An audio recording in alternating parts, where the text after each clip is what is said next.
Zonja e zotrinj, ju përshëndes, unë jam Arlind Isa, do t'jemi bashkë si çdo ditë në ndajmet e orës 15 këtu në Report Televizion. Jemi tani me titujt kryesor.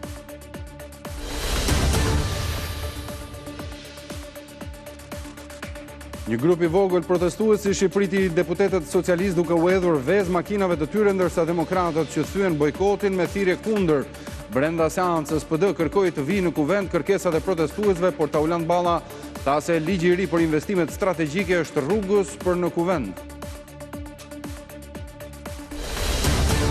Indeksi global i performancës së mjedisit 2026 e rendit Shqipërinë të parë në Ballkanin Perëndimor me progresin më të madh në 10 vitet e fundit.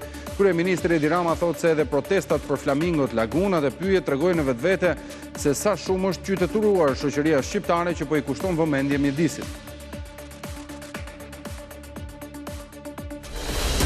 Plani majorancës për të vijuar vetëm me reformën administrative territoriale dhe synimin që numri i bashkive të ulët kanë nxitur një reagim të ashpër të opozitës.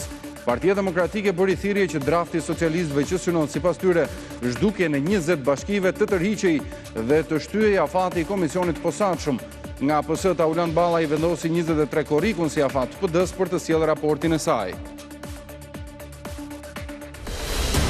Ish presidenti Bamir Topi ja tha përballë ja marrë për Maltezit dhe të pandeurve të tjerë të aferës Partizani se pronat e ish kompleksit ju hoqën planit për hapjes së ushtrisë në vitin 2007 dhe nuk është i vërtet pretendimi që ishin hequr më parë. Me këtë deklaratë ish kreu i shtetit e vë në dyshim serioz të gjithë procedurën e privatizimit pasi procesi nuk duhet të kishte nisur fare. Banka Qendrore ka blerë 95.5 milion euro në 3 muajt e parë të vitit me synim stabilizimin e monedhës evropiane dhe rritjen e rezervës valutore. Shifra e blerjeve është gati 3 herë më e lartë në krahasim me të njëjtin 3 mujor të vitit kaluar, por vlerësimi nuk është ndalur.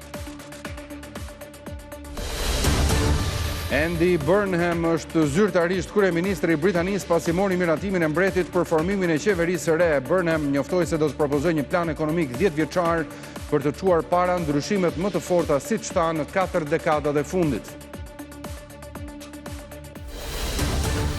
Disfata në finalen e botrorit është përjetuar shumë keq nga argjentinasit. Mediat në Spanjë janë irrituar pasi amerikanë-jugorët ju kthyen shpinën në momentin që ngritën trofeun, ndërsa në fund të ndeshjes shpërtheu lufta në fushë. Për Donald Trump dhe Infantino pati fërshëllima nga tifozët.